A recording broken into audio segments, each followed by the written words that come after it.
ngai na loba mbala mi ke mboka na chose ali mal organisé alors boxeur on a bien ne peut comboner mais autant na comme on a été mais na mona kindenga le kinga ba réseaux sociaux azabu to koloba ke ngai na zali awa na umeli il fallait que ko se préparer pour na combat on a kobunda combat wana ça dans un mois tout simplement ndengwana nzoka des zaki na ngo ba mensonge pour na ke mboka na biso eza na kata ya pito pale eza na kati ya mboka moko ya babula wayo mboka moko penza mondeke pesa dirigete babenge bakamati mbongo bapesi ye e akende kuna tano comme na bike kombe zate or que kombe ça na kote bandakala parce que adversaire na ye asaba baki ke ngana sala combat na yete mais comment ça ko publier na comme na ke ngana kobunda na ye mais mbongo so na oye ke wa mais t'as $100,000 molima ba pesi kaka mutu pa ke ko sakana yango parce que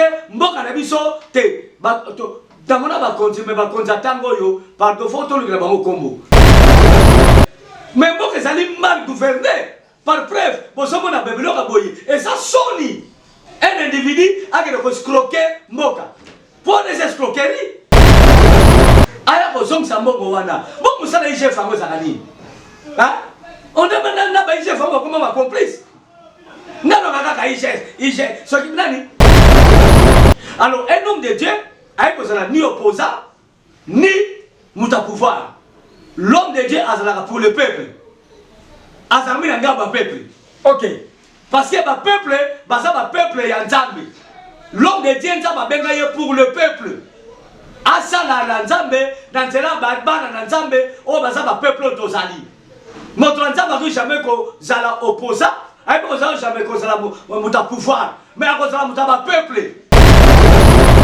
peuple nous souffrir ko sakanate peuple ni nous souffrir mais peuple congolais mboka na biso ba botoli na bapaya tozoli ya malamu te tozola na malamu te tozotanga malamu te toloba te tala obi parmi aba teti pona kotelema mabe nga passer pour ça dans la carte na benge président par rapport à quoi obi grâce à kuku dendo wana combien de dendo nani Kagame Wapona kole te tonga malamu batanga malamu biloko kitata lo wana ezalite ça yokanga c'est comme ça on ça sur l'émission combien ça na émission na yote combien ça na émission na yote la loi combien ça na émission na yote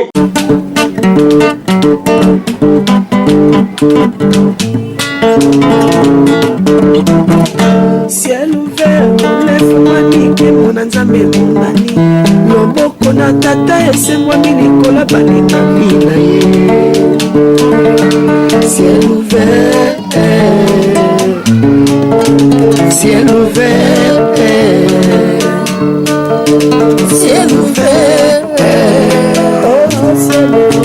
ciel ouvert ciel ouvert ndeko landaka yango ndeko talaka yango na Vincent Makeba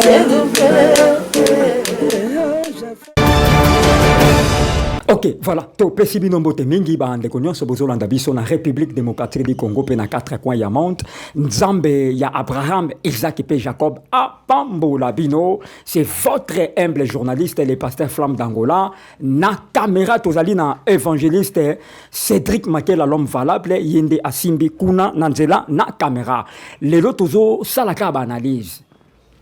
Tout ça la caba analyse to lobela ba sujet moko ça très important vraiment na sengi na ndeko nyonso oyo zolanda biso mwana nzambe nyonso zolanda biso l'homme de Dieu servant de Dieu et dans ndeko nyonso oyo ozali abonné na Ciel Ouvert TV vraiment s'abonner na chaîne oyo ezoya na bo solo ezo pesa bo solo s'abonner bo liker pe bo partager ba émission tozo sala tebi ki bande ko belé boza ko encourager biso nzambe apambola bino na ba encouragement na bino bo s'abonner pe bo partager ka ba émission ya Ciel Ouvert TV pe ndeko nyozo zolanda biso soki olingi o soutenir chaîne na yo oyo olingaka mingi Ciel Ouvert TV okobenga na ba numéro o ezali affiché na ba etando na bino wana pe bakoyamba yo voilà lelo na yambi patriarche Vincent Makela azali patriarche oyo nga na yambi lelo na émission na ngai ba question o nga na retourna ye a ko répondre aux alaka contenu ya ba analyse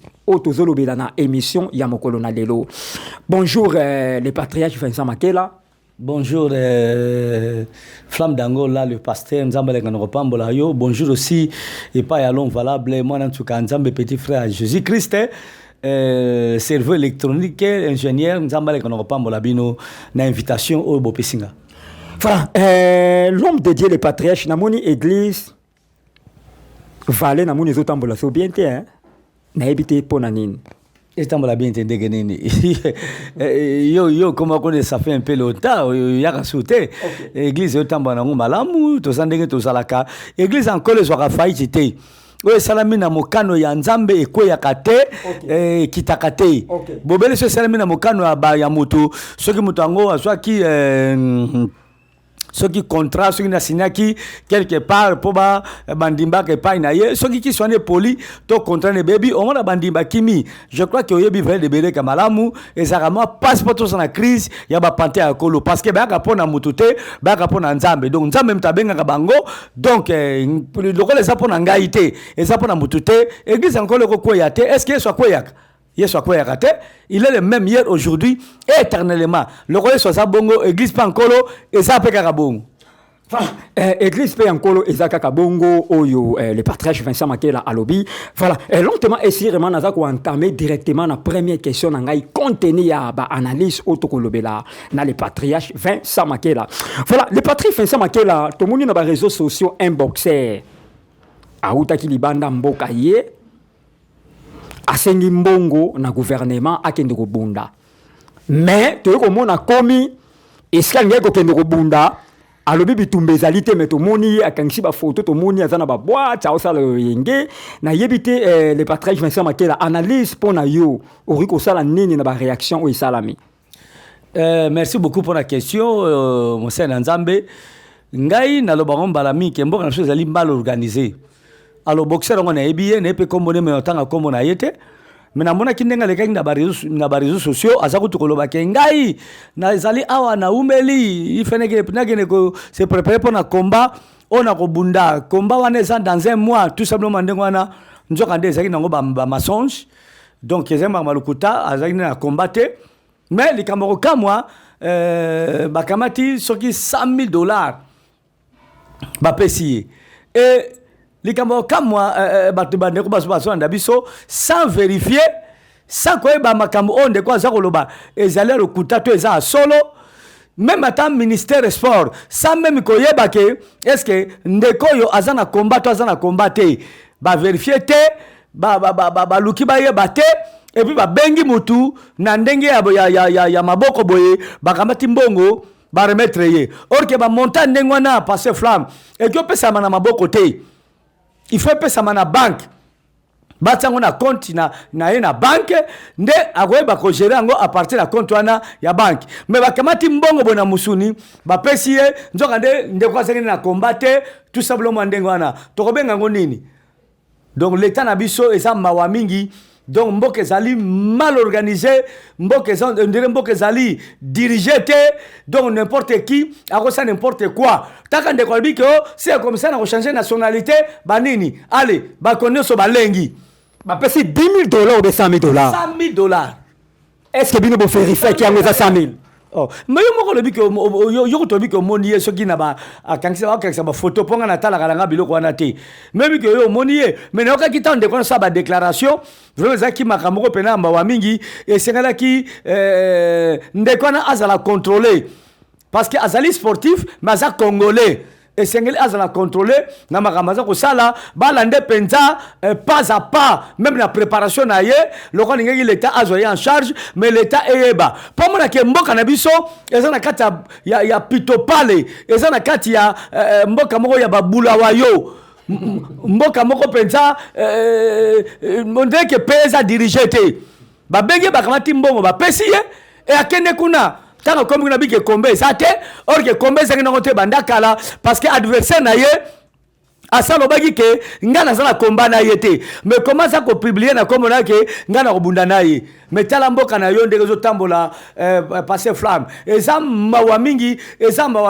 ba besoin makambo ko sala ezali ebele mais bokamati $100,000 bwaki yango kaka epai ya moto oyo akobundane pete ezolo makambo lokuta akosaki na ye donc ndeko wana escroquer mboka azobi mboka bando wani msa azobi bakonzi okozobe za kokosa ko azobi na bakonzi même matana babengo banani ministre ya sport musane nini moto abike na kobunda na ministère des sports na ministre sport bayebi kututeke makamde kwa zoloba eza solo to za lokuta pona mais ami kosiye moko azobi nda bango azobi Congo azobi na bana bakonzi soki pona nga faut ba démissionner bato faut ba démissionner nani a démissionné bakonyo sona bakonzi sport wana bango to ba démissionner est-ce que oyebi ke même stade na biso ezo homologué te mais mbongo combien bimi pona babungsa stade wana mais inspecteur ya CAF baye kotala FIFA baye kotala boye stade wana ezala makamingi senga tiama etiami te mais mbongo sona oye kende ke wapi mais tala $100,000 mobimba bapesi kaka mutu po ke ko sakana yango parce que mboka na biso te tamona bakonzi mais bakonzi atango yo pardon faut to lukela bango kombo. Voilà, on est allé analyse selon Pasteur Vincent Oyo a sali analyse selon ye Pasteur Vincent ngana lo baboye mais ndeko ya boxer a rokoma pe ba reporter combat wana exact que ba reporter combat mais combat ngo ezalaki na ngo te pe zate donc azobi nde bakonzi azobi bango so balengi po mona ke bakonzi bazana na charisme na kozala bakonzi te ya kodiriger batute balengi pona un individu et puis babenge bakamati mbongo bapesi bona maboko pourquoi batiaki yango ata na banki te mais c'est que babimisa yango na banki ayo kozongo na ndako eza pe problème te Pasteur Vincent on ne sait jamais mais mbongo mbo bapesa yango mutu na maboko te esalaka batransaction na banki bapesa yango mutu na maboko te $100,000 ezali awa c'est beaucoup d'argent bakopesa mutu maboko bonani te Pasteur Flamme koencourageaka mabe te ozoleka na mboka eza mal dirigé bakonzi oyo batieli biso na bamboka bazomérite te okama mboka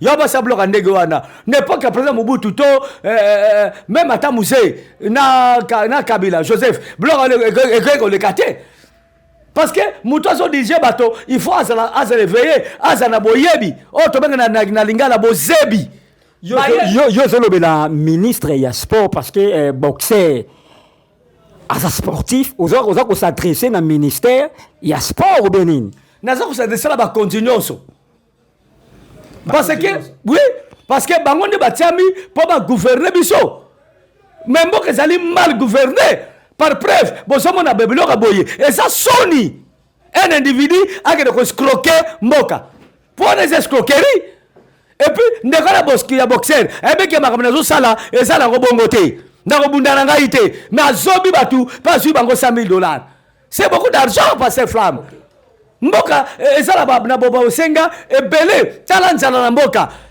tala ndenge banzela ebebi bekole ezali te bopito ezali te mais obi $100,000 wana eki kosala mpe hôpital bato oyo bazozwa traitement mpe hôpital ya malamu mais ke pa ya individu akesakanaka pambaka boye mais c'est triste c'est malheureux Pasteur Flamme yango na fo bakonzi oyo badémissionne toluka bakonzi so asika oyo bakokama mboka ndenge malamu totia baoyo nayebi te so baza banani fo balongwa badémissionne balongwa voilà na dédié émission oyo na mama Pasteur Bene Makela na bébé na biso Délice bébé Délice nzambe apambola yo na dédié émission oyo na bébé Miradi le bébé de papa Flamme na mona bière ma yanto Momayamoto les grands japonais à Paris voilà Pasteur Vincent Makela na lobi boye est-ce que na mboka un homme dédié dans un pays bon toute l'équipe parce que déjà on sali déjà analyse na yo esili déjà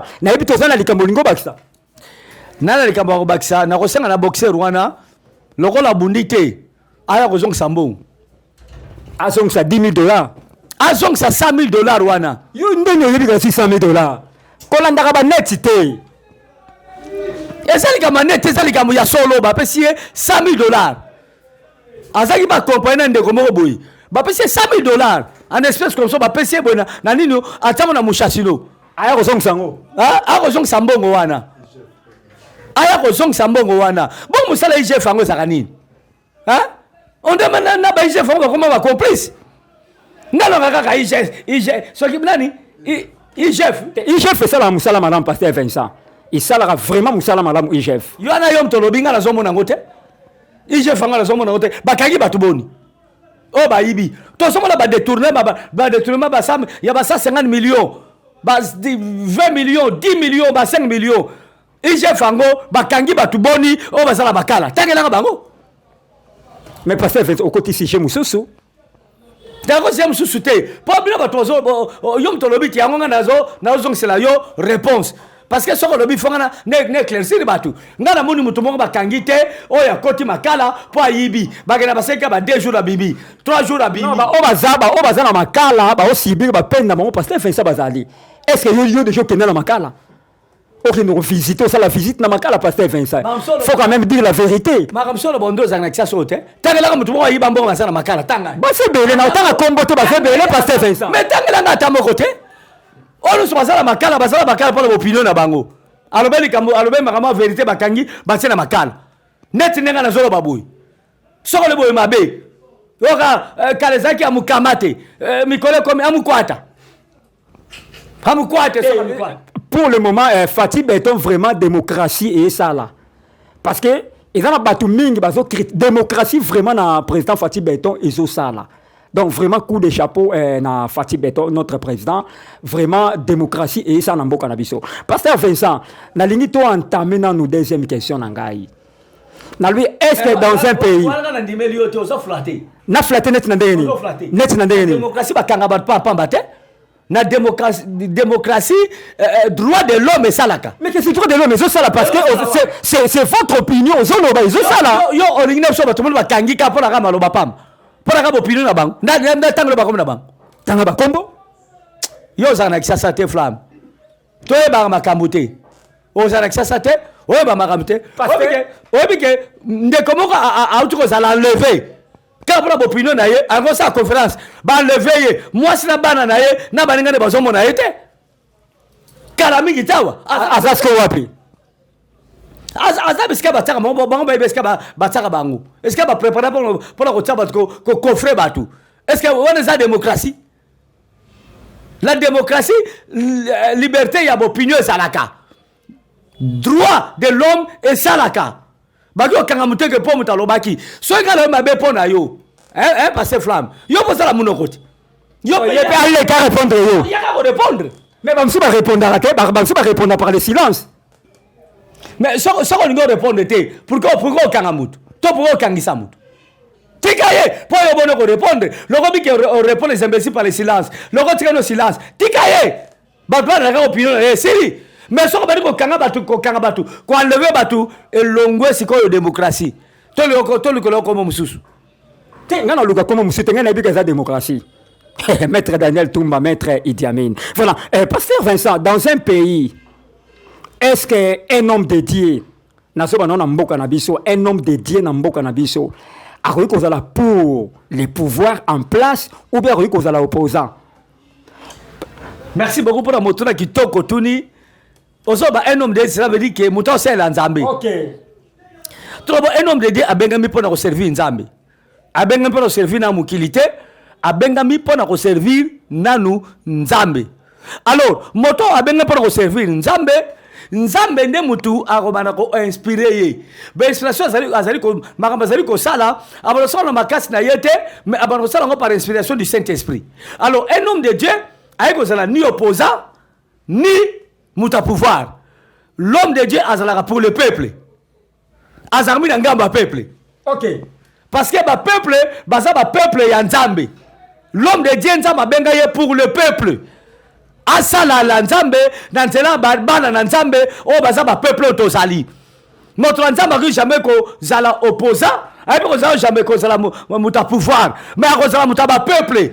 Il est là pour kosala ete ba peuple bazala malamu balia malamu balata malamu bavana malamu soko mulu mosala nzambe akomi opposant to akomi pour le pouvoir aza mosala ya nzambe apona te aza mosala nzambe alukuta. Parce que nazomona basali ya nzambe mingi okomona akomisi pouvoir en place mona azotelemela pouvoir en place siko toyeba te est-ce que mosali ya nzambe akoki kosala ba acte wana oyo nalobi.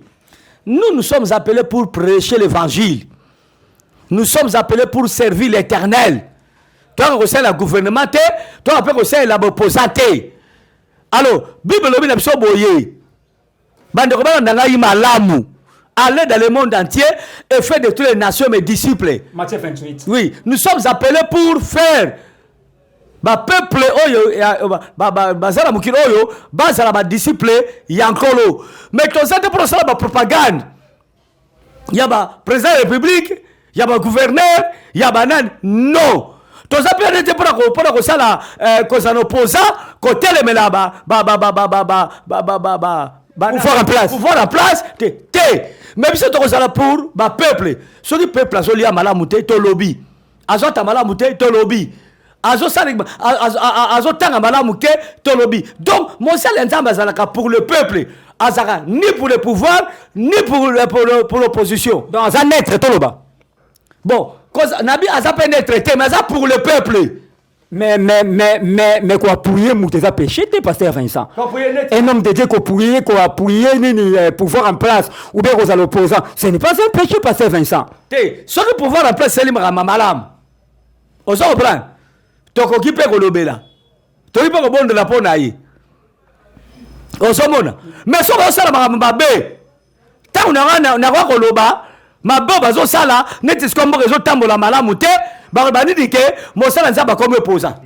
Mosala Nzamba sera pour le peuple. N'est-ce que le peuple doit souffrir? Le peuple doit souffrir au Saranate. Peuple ni doit souffrir. Peuple ni. Congolais. Mboka la biso ba botoli na ba paya. Tozoli ya malamu te. Tozola la malamu te. Tozotanga malamu te. Toloba te. Toko tika mutu na mukili te. Est-ce que vous s'adresser message pas banani? Mais pas ba konti. O bazo kamba biso. Mais est-ce que ba oyoka o? Mais c'est l'essentiel. Nzamba salete mosali ya nzambe alo bakaka vérité.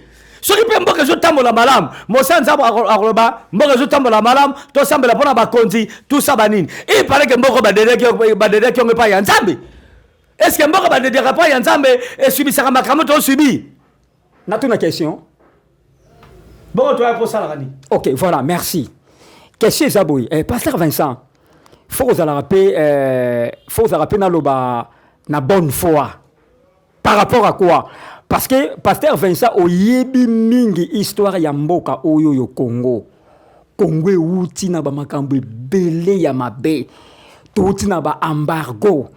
Mais grâce à président Fati ake kozwa ko réconcilier na ba pays oyo ba pesi biso ba embargo.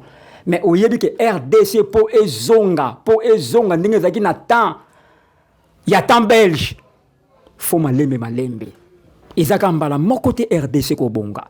So question ngezali est-ce que ndenge to bande ko vivre kala na lelo te bi que différence ezali question ngezali boye est-ce que ozomona te que ba pays o epesaki biso ba embargo lelo réconciliation kotina bango.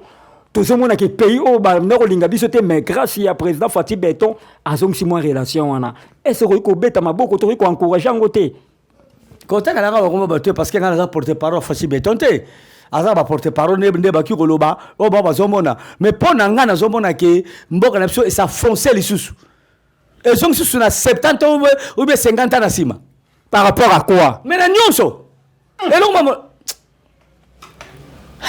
est-ce que on yosolo baka ngani fona ndimango non et pas fait ça moi je suis mené donc nazo kamba batu ngana botam na zamona 1900 na botam na mboko lebindi to kola mboke komi na passe lisusu koleka mutako sayote marge amsoki ambarga ngolongwe elo ne changer mbudagara babotoli uchuru babotoli minembwe babotoli elo ne changer elo mo changer zate est-ce que kondima ozala ngo te ke to récupérer bamboka wana tala oyebi likambo ya mboka eza likambo kondima te likambo mboka eza likambo kondima eza likambo nini c'est pas par la foi eza likambo ya gouvernance bato baza kodirige mboka ezala makasi mboka ezala na arma makasi mboka to ezala l'économie ya makasi to ezala bakonzo bazali digne tout ça banini oyebi mutu lokola Kagame. Est-ce que na pas la République d'Isaïe Kagame ko fola mbanga nalo alors le baté bambo ko ba Uganda faut le président Kagame na benga président par rapport à quoi mais président asa président na Rwanda wate mais ça y a yo benga président ya nini tala obi parmi aba teti pona ko telema ba mabe ngab passer ça dans na kati na benga président par rapport à quoi Obi grâce à Kuku Dendo wana combien Kuku Dendo nani Kagame oh Cyclope sanguinaire mais parce que c'est qu'on est injure hein c'est injure tu sais tant le Kuku Dendo mais c'est l'injure déjà passé Vincent bon ça ma kolomelaité ça kolomela passé Vincent aux ala de kosi est-ce que au fininga ah mais forme yo sur le on a publié c'est injure et passé Vincent sobi ke passer Vincent oza no mulaite oza mukusete oza na katikati est-ce que kana bageza nji mais ça le bien on a média c'est l'injure non c'est injure hein bato confondre ka biloko mibale injure to kofinga na koloba ndenge mutu ndenge sali wana qualifié oui mais c'est injure est-ce que Kagame sama komila yuno Aga moi makolo milai. Do yo e ba makabuté. C'est longai té. C'est longai. Na bato bezo tala ba seko. Non, c'est longai. Babi en tout cas passer flamme ko. On doit vendre na planète mususu. Non, c'est longai. Eh bela makolo za nango wana ko le girafe. Et combien de mètres? Azo tuna nga soko za ko. Mais qu'est-ce que tout le monde dit que ça makolo milai? Il faut pas savoir son mètre, combien de mètres? Est-ce que ngala sala mesra makolo nai? Mais na mona ka examen za makolo milai. Yo bateke, ouais ba teke Kuku Dendo na za mulai ko leka. Le plus géant, allez va présenter dans Afrique. Il y a monde, et ça y est. Et ça y est. Et puis ça me thème ma belle sanguinaire. Quand on a zo ba sanguinaire. Yo oyebi batuboni o Kagame abomise na mboka na biso. Plus de 10 millions de morts. Et ça liao. Tila batu ko ndeka ko kufa. Mutema mabe azo la kaka bomengo ya Congo. Aki pa mboka na biso mukoloni to bumisa ba Rwanda mukoni to na ko wela Rwanda mukoni to zo ata 1 km ya Rwanda mukoloni mais talande basali ba M23 bazo boma butu tongo midi pokwa ngasko yo Vincent tant que congolais na ke sepela et bon bino basala nzambe des fois na bino zanini pona makambo yango sikoto zo mindu to ke bunda. T'es prié, grâce à prière aussi là. Prier un jour, bako futa makila ba no se batangisi. Kangala ko debisi yo. Ils vont payer ça d'une manière ou d'une autre. Un jour, bako sambo.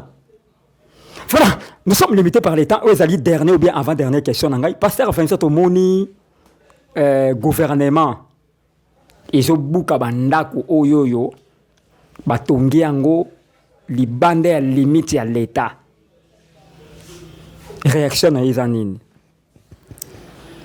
eza malamu kompe za mabe na bandana ni bosola malamu pona nini parce que omoni bato suba ya sanga mamananko asombi le pango na ye limite ezali awa mais yango la saki azali gang allez afrode abakisi ba maître mususu même boke tambola na mibeko ti nul est au-dessus de la loi. Il faut que nous soyons tous amis. Na mboka somo na kala mungi na tongo boye mutu mo pasa na mboka bebele akangi balabala. Kena ba film sur la mboka na somo na pena avene sukate. Akangi balabala. Oui, boko na kombo ye net na mona ki na mbinza ba se somo tumo ala mungi na tongo ka boye akangi balabala atanga lupango na yi. Et ça la raté. Yo to bi kondire mboka za gouverner te. Soki babuki pesa mabete et ça malam. Parce qu'il faut que mutu sous ordre zala mutacho sa loi. Coup de chapeau. Voilà. Si comme ma belle ngwe zanini. Bazo buka ba prévenir te. mpe bakomi koexagere. Mais pasteur Vincent, so otangi na bapano bakoma na bapano bakomani bazone dangereux. bazo danger na ndenge Non, bakoma na bapano bakoma écrit moko boye, ça veut dire que ori koleka ba limite te un jour bakobuka bakoma yango ngati na tanga yango déjà kota ipen. elmo olembisaka nga Non, nga na yebisa eza onga na tanga. Donc l'État a prévenu déjà batu nyonso oyo ba déborder limite ya l'État. babuka na ipe to babuka na basite bazobuka baokende maleme yo na ipe lokali babuka ndaka mu oui babuka te mpona nini sena bagombe na banini bakinga bo bazobuka bakobuka paster babuka mbula nini mais baokende maleme kote kutu eza miroir oyo bakoki banda nde yango wana eza bagombe eza bandako baministre bandako ya badepute eza bandako yoka na buka est ce que baleka limite kuna na gombe bazo balekisako me babuka te bakobuka bazobuka nde kota bapauvre nakolongola bamituka banini epuis yango mpe eza priorité te mpona yo priorité taki nini priorité makambo eza ebele babongisa na bopito batonga baekole ozomona mais bango bazosala bamakambo oyo mpona kokisa susu peuple pasi depuis bakanga nini baboma zandu yo mona batonga eske biso eza lokola zandu to koleka zandu ezali oyoki bato bakufa mpo na zandu wana bato bakweya mpo na zandu wana basala bamakambo eza priorité te yo nde bazosala kota bapauvre nde bakende kobuka kobwaka kosala boyi mais kota bariche bakokoma te. mais même bato babuki bandako na basite awa bariche bazali babuki mpe bandako ya bagénéral ya baministre nandimi te peut-être bakobuka ndako ya moto oyo azaki na bamoyen na ye azoki mboko na mais Jekoko morgue na ye babuki yango morgue ya Jekoko babuki yango obinga aza kolinga Jekoko mingi azaki parmi ya bale préférence na motema na ngai mais bolingo wana esili mpo nini po atie ordre na mboka ata soki alenge miso soki aoki yango je crois que ta mosusu nayebi te mais atie ordre na mboka Jekoko makasi mais dès batie vice gouverneur motema échangé babi ke morgue wana abuki yango buka te ipeke mpo azali na banyonga kofuta batu na epuis ateki yango nde kolo moto asombi yango adeplace yango Jekokonga na ebeke eza oyo te Jeko azali na mawa ya peuple azali kosiasa bapeuple azali na population ensemble mais loko lokola monguna ya population c'est ordre wana eza ordre te c'est ça ordre te eza badestruction méchante eza ordre te et puis na biso ke yango mpe nde eza priorité te mais il paraît na eza makambo ebele balobaki ke kini bopeto yango wapia mais misala esalama na ville ya Kinshasa nga naomona yango te yo moni yango te nazomona yango te bamituka na biso bamortier so esili likolo bamobulu tout ça est-ce que basi babongisi excuse bafulu eza na kisasa oyo nyonso se elongwe oui bakolongola yango basalite bazolongola te mais nga nazoleka naomona bazolongola tala biloko bazosala wana ezali priorité te makambo peuple esouffrir na nzala papa baklasse eza so malonga te nebi na komona excès na dima soki mbule beti bana bazwi congé école dima makambo bongisa eza nunu ebele passe flamme kokotelaka bato wana te basi babongana basi na bona bafamille na bango ngano tozosouffrir tozaka mingi na ngambo ya peuple Pasteur Vincent Yokanga, mais où est la dernière question nangai to clôturer awa. Mais balobi il paraît na moment ya ex-président Kabila ba tuming ba buki bongo banda ko ba piaka bongo ba mbongo ba ki nous sommes quelque part. Soki ba sali bongo là ça va. Yabi que peuple souffrir. Na yebite so zalaka bongo, so zaki bongo gloire à Dieu, so zaki bongo te bon na yebite. Mais na tango oyo Fati président Fati aza mwana mboka.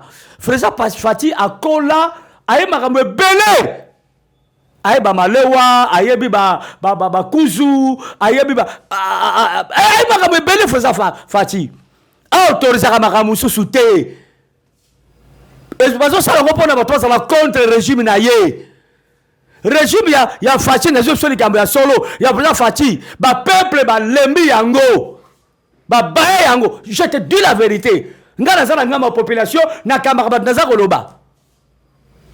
Et ça la faveur na yete. Même si on a zaki président Fati, atango bila a proposer ngai to mazandu. Si on a zaki président Fati, na ngolinga te. Na ngolinga ngote. Wona za ko nyoko la peuple. Comment ça peuple passe? Oh, ba konzi ba yaka, ba zoka bo konzi pour la peuple ba kende liboso. Peuple ba nyoko mate, mais peuple ba sepela. Mais tala lelo partout qu'on est là. Partout qu'on est là. Et c'est grave. Menabi ke bokonzi oyo ya régime président Fati bato mingi ba sepela ngo souté. Je te dis la vérité. La loi c'est la loi. La loi reste la loi. La loi peut bomber peuple. Hein? Non, on est bon. Loi peut faire sa peuple. Hein? Non. Loi peut détruire peuple. Hein? Non, non. Pas de ça la loi te pour peuple qui ali à malam. Pas bloquer qui t'attend. Parce que la loi ne resala maté. Pasteur Vincent, OK. Pasteur Vincent. Coquille maté. Pasteur Vincent. Coquille maté. Pasteur Vincent. La loi ne mona. Pasteur Vincent. Pour championnat si là. Vous avez caté na okate mission. So so caté. Malamu, batmatanga malamu, bloquer qui t'attend. Pasteur Vincent yokanga. Pasteur Vincent yokanga na okate mission. Yokanga la loi reste la loi. Okomanda koleka. Pasteur Vincent tokomi na suka ya émission. Bande connaissent bolanda biso ezalaki guerre na le patron Vincent Makela parce que un journaliste azaka toujours na katikati. Un journaliste azaka toujours naître.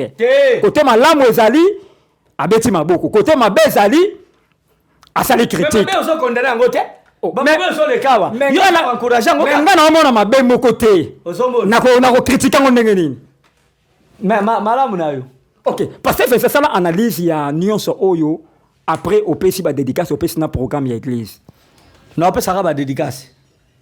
Analyse au ça la té. Pour tout ça qu'on se comprenne exactement mon côté. OK. Na parce que mbote mingi pa moi sina ngai mama bene, mama bana na mwana bébé na ngasika nzamba le kono pambo lobi comme na délice. Délice. Fais de l'éternel tes délices. Il te donnera ce que ton cœur désire. OK. Na pesi pe précieux mbote bana ngaba makela nyostu mbote ba Sephora ba Plamedi ba Yamaye Barachi Babi Belve makela Bene Moke grâce à Moke Caleb makela na pesi ba nyostu mbote ma Marcelo mbote na pesi mbote mingi na bana ngaba saka na poto aux États-Unis Sylvie Kigalu pardon grâce à Moyuma Patrick Kamanda Lievin frère Lievin nzamba pambola yo na mama Gigi est-ce que o motema ya magi elalaka frère Lievin nzamba pambola bino na pesi évangile dit tone ana kisasa mbote mingi mamati tone ana kisasa mbote mingi bajika nzamba pambola bango papa Nice na France Yanze Espérance na France mama Nancy mona Popi na France sœur Margot na France sœur Virginie na Belgique Coco Ping Pong na Belgique et puis les États-Unis Job Boboli Banda nzamba le gana pambola ye frère Tony na États-Unis nzamba pambola bino na France nani Balbine Mondele nzamba pambola ye base belé moi nanga na Angleterre Esther mabengele diamant noir na bokilo nanga nzamba pambola ye na Afrique du Sud frère Jires nzamba pambola ye na Brazzaville Congo Brazzaville frère Pacifique nzambe azala na ye ba banso balanda biso igete simau nzambe apambola ye na bose nani baza pene belé Jonathan Mandila na Suède et puis na Cynthia nzamba pambola ye et na sukisi na Anita Patricia et puis na na boseni Mimito Maduda na France na frère moi na frère Yava nzamba le kono pambola bango. Je crois que na suki awa pona lelo nzamba pa pambola yo apo manalo valable oyo azabona caméra et puis azana azo réaliser mission. Voilà. Le reste là qui émissionne les patriarches Vincent Makela, vous likez, vous partagez, puis vous soutenir émission Nabino Ciel Ouvert TV chaîne Nabino ya Kitoko ou yememela Kabino ba news ya Kitoko. Na bosani Sœur Mariam na Belgique. Nzambe apambola ye et puis na abier na yo Mayantomo Mayamoto mais tout ça mon année le moko te ça la moi geste ko ça la moi bien nzamba pambola les grands sapeurs. OK. Les grands sapeurs Mayantomo Mayamoto les patriarches Vincent Makela alobi sala moi geste et au sala bien pour na émission. Voilà, na pesi mbote na honorable JP Gaulois na Nice. Na pesi mbote na futur député national apôtre Idi Amin, maître Idi Amin d'Inzoki Mombochar dédié et na pesi mbote na honorable Papi Foy et sans oublier Robert Monga, Evelyne Seko maman pasteur na pesi mbote na mon cœur je te salue, je t'ai béni et je t'ai béni encore. Na pesi mbote na mon bébé que j'aime beaucoup, bébé Miradi. Les bébés de Papa Flamme, na pesi mbote na prophète chancelier Lema, na pesi mbote na pasteur pontife na Afrique du Sud, pasteur de Nishongo na Turquie, pasteur chancelier non, prophète chancelier Lema na pesi mbote belé prophète Condé de Paris. Maman Bichou Condé de Paris, na pesi mbote na Fabrice Kimpala, reine mère Ashimaki. On a allé fiancé à évangéliste Cédric Makela, l'homme valable. J'ai salué mon père spirituel, honorable Idi Amin, maître Idi Amin. J'ai salué mon cœur, Jo Kouké. Que je t'ai béni, Jo, je t'aime. Ciao.